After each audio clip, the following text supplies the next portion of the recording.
आज जो मैं आपको किस्सा सुनाने जा रहा हूं वो मेरे दादाजी के साथ हुआ था। वर्टिकल बार दिसंबर के कड़ड़ी ठंड का समय था। घना कोहरा छाया था। वर्टिकल बार दादाजी शहर में क्लर्क थे। उस दिन सारे लोग जल्दी कार्यालय का सारा काम खत्म करके घर की तरफ निकल रहे थे। दादाजी उस समय के बड़े अधिकारियों में से एक थे।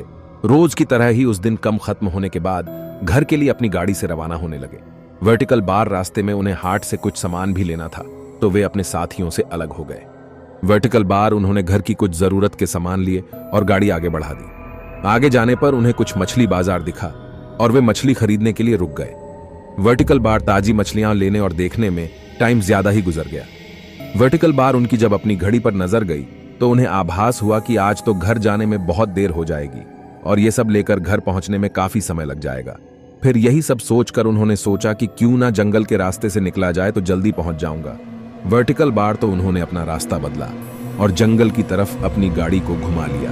रात के 10 बज चुके थे। गाड़ी तेज रफ्तार से आगे बढ़ रही थी। तभी अचानक तेज ब्रेक के साथ गाड़ी को रोकना पड़ा। उनकी गाड़ी के आगे एक औरत जोर जोर से रो रही थी।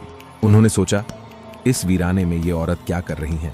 उन्हें लगा कि कोई मजदूर की पत्नी होगी जो नाराज होकर घर छोड़कर जेनंगल में भाग आई है, तो उन्होंने उससे पूछा कि यहाँ जेनंगल में तुम क्या कर रही हो। लेकिन उसने कोई जवाब न देकर और जोर जोर से रोने लगी। सारे जंगल में उसकी हूं सी सिसकियां गूंज रही थीं। फिर दादाजी ने पूछा, तुम्हारा घर कहाँ है? लेकिन वो कुछ भी ना बोली। तब दादाजी ने कहा कि आज चलो, मेरे घर में रहना, सुबह अपने घर चली जाना। ये जेनंगल बहुत सारे जंगली जानवर से भरा है, रात भर यहां मत रुको। चलो आज मेरे घर में सबके लिए खाना बना देना और कल सुबह अपने घर चली जाना। उसने ये सुना तो झट से तैयार हो गई और गाड़ी में पीछे की सीट पर बैठ गई। सिर में बड़ा सा घूंघट डालने की वजह से उसका चेहरा छिपा हुआ था। कुछ ही देर में गाड़ी घर के दरवाजे पे थी। घर के लोग कब से उनकी राह देख रहे थे। गाड़ी रुकते ही मां ने पूछा, आज तो बहुत देर हो गई और सारे लोग आ भी चुके हैं। तब उन्होंने सारी बातें अपनी मां को बताई और कहा कि आज खाना इससे बनवा लो, कल सुबह ये अपने घर चली जाएगी। इतनी रात को बेचारी जंगल में कहां भटकती, इसलिए मैं ले आया। पर मां को कुछ संदेह हो रहा था कि कहीं चोर तो नहीं, हे रात को सोने के बाद या खाना बनाते समय कहीं घर के सामान ही चुरा कर ना ले जाए। पर बेटे की बात को कैसे माना करती। उन्होंने उस औरत को कहा, देखो आज तो मैं रख ले रही हूं, लेकिन कल सुबह होते ही यहां से चली जाना और जाओ रसोई में ये सामान उठाकर ले जाओ और खाना बना दो। उसने फिर से जवाब नहीं दिया, बस हूं की ध्वनि सी बाहर आई और वो सारा सामान लेकर मां के पीछे दो चल दी। रसोई में सारा सामान रखवाकर मां ने उसे खाना जल्दी बनाने की सख्त हिदायत दी और वहां से चली गई। लेकिन उनका मन कुछ परेशान सा था। फिर 5 मिनट में रसोरे में उसे देखने चली गई कि वो क्या कर रही है और उसका चेहरा भी देखना चाहती थी। लेकिन वहां पहुंची तो देखा कि वो मछलियों का थैला निकल रही थी। उन्होंने बहुत जोर से गुस्से में कहा, यहाँ सब खाने का इंतजार कर रहे हैं और तुम अभी तक मछलियां ही निकल रही हो, कल सुबह तक बनाओगी क्या? उसके सिर पर घूंघट अभी भी था तो चेहरा देखना मुश्किल था। उन्होंने उससे कहा, तुम जल्दी से खाने की तैयारी करो, मैं आग सुलगा देती, काम जल्दी हो जाएगा। और वे जल्दी से चूल्हा जलाने की तैयारियां करने लगी। लेकिन साथ ही वो उसका चेहरा देखने की भी कोशिश कर रही थी। लेकिन वो जितना देखने की कोशिश करती वो और पल्लू खींच लेती।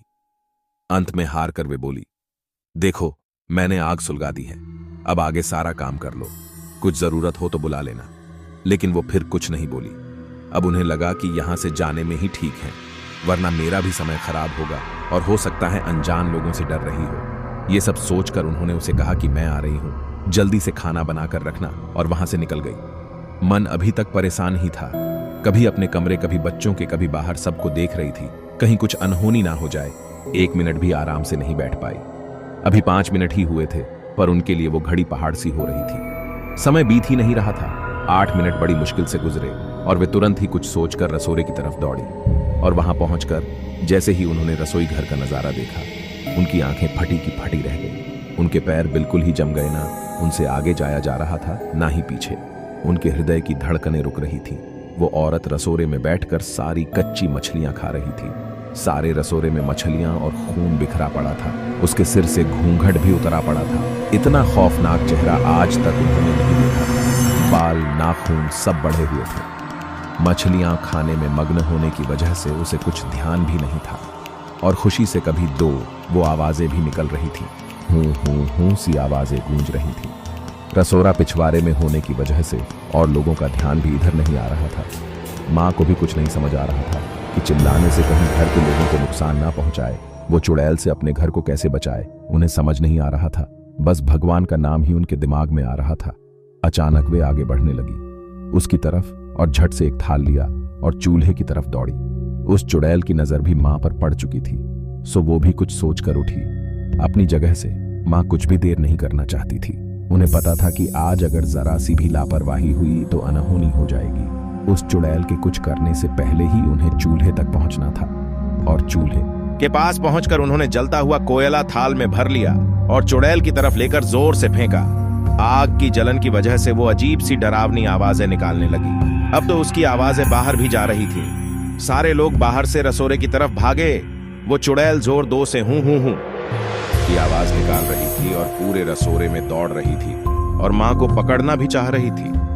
लेकिन अब सारे लग रसोरे में आ चुके थे तो लोगों की भीड़ देखकर वो और भी डर गई थी। लोगों की भीड़ को थैलती हुई वो बाहर जंगल की तरफ भागी और सारे लोग ये मंजर देखकर डरे सहमे से खड़े थे और मन ही मन माँ की हिम्मत की दाद दे रहे थे। तो ऐसे छूटा चुड़ैल से पीछा